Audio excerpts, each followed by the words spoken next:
Trent Latshaw, Latshaw Drilling Company. Well, thank you for joining us today. And the first thing I just wanted to find out, maybe a little bit about your background and then the company itself. So just kind of, if you want to lump those two questions together, your background and the company itself.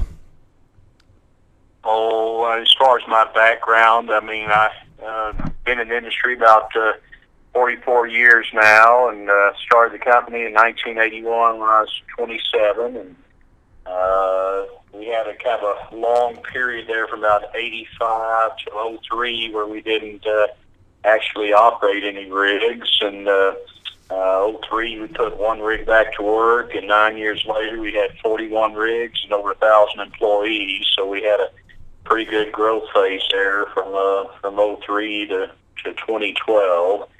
And currently the company has 41 land rigs, predominantly in the Permian Basin in Oklahoma. And depending on how you count, we're either the second or third largest privately owned drilling contractor in the U.S. You mentioned something about the boom bust is what I wrote down, because you guys started, you didn't have a lot of activity. Those were what's called the bust years, so to speak. Up in the Bakken, for example, they've been drilling 1 million barrels a day. Texas is, I think, doing, half the countries, if not more. And yet the last several years have been downturn in prices and low oil prices, yet we still seem to be producing quite a bit of oil. Do we have to look at the boom bust cycles differently? I guess is kind of a long-winded question for you there. Well, if I understood your question correctly, in the time period that I've been in the industry, this is my sixth cycle, and first one was the big one back in the 80s. And, the horizontal drilling and fracking technology that we've developed in this country, we have basically doubled our oil production from about, I guess in 08, we still were probably about 5 million barrels a day. And then at the end of 2014, the peak of this last cycle, we were up to, I think, 9.5 million barrels a day. And during the downturn, these last couple of years, I think we dropped probably 800,000 to 1 million barrels a day, but we almost regained all that back just here in the last year, I would say, or less, since oil prices picked back up and we more than doubled the rig count. We bottomed out last May or June at about 404 rigs, which is an all-time record low. Beat the previous record set in 99 of 488 rigs. And we are now up to close to 1,000 rigs, I think. So we pretty much recouped the lost production we've seen the last couple of years. Yeah, and I think cycle was a good word there, rather than like a boom bust type of a thing. The other slice I wanted to ask you about was kind of what allowed a lot of this to happen and why some of these cycles do appear a little bit different, which is technology. Now, I've interviewed Harold Hamm, for example, of Continental Resources, and John Gibson when he was CEO of One Oak, and James Volker of Whiting Petroleum, and they mentioned the word paradigm shift of their business model, essentially. Did you have to change any part of your business to accommodate the modern technology as far as the you know what I mean? With these new shale plays are completely different than the old ways. So did your business have to change with the new technology? Well, yeah, to a large extent. Well, I shouldn't say large extent. To an extent, it did, and it was more that we had to add some different equipment to our rigs. The first thing we had to add was top drives. Now, this goes back, probably the last, not quite 10 years, probably the last 8 years. Top drives are the first big thing that everybody had to add in order to more proficiently drill horizontal wells. And then after that, all of a sudden now they started doing multiple wells per pad, so we had to modify our rigs for walking or skidding systems so we could move the rig, on location easily to drill multiple wells per pad.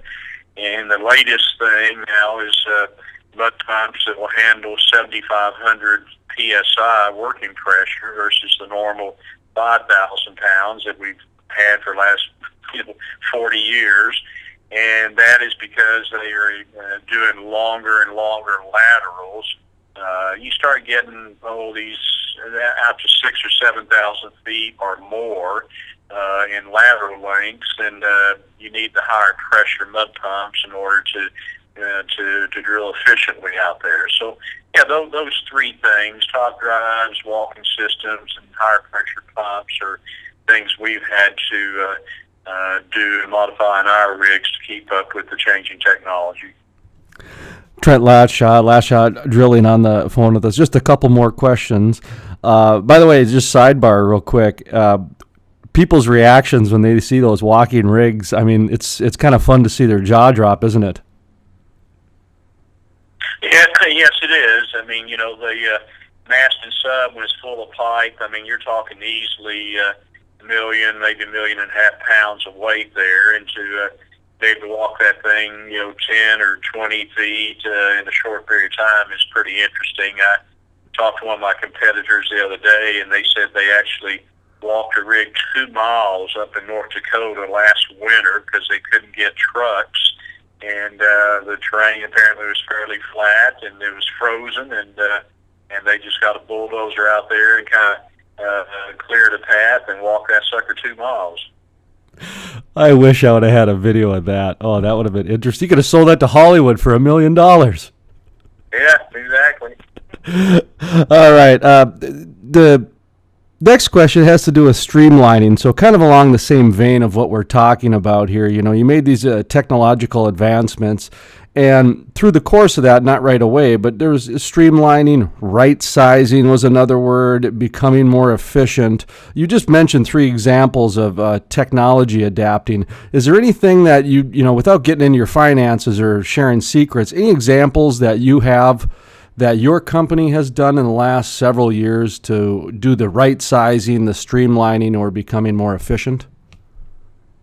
Well, unfortunately, when you talk about right sizing, you're usually talking about, cutting back on people and doing more with less people, more productivity. Unfortunately, a drilling rig is, for the last 50 years or more, it requires the set number of men to operate it, and that's typically a 5-man crew. And, a lot of people talk about the automation on rigs and things like this to decrease manpower. It just really hasn't happened. It still takes a 5-man crew, and to be honest, I was telling an operator this the other day, and it's actually in some cases gone the other way because we are drilling so fast now compared to previous years.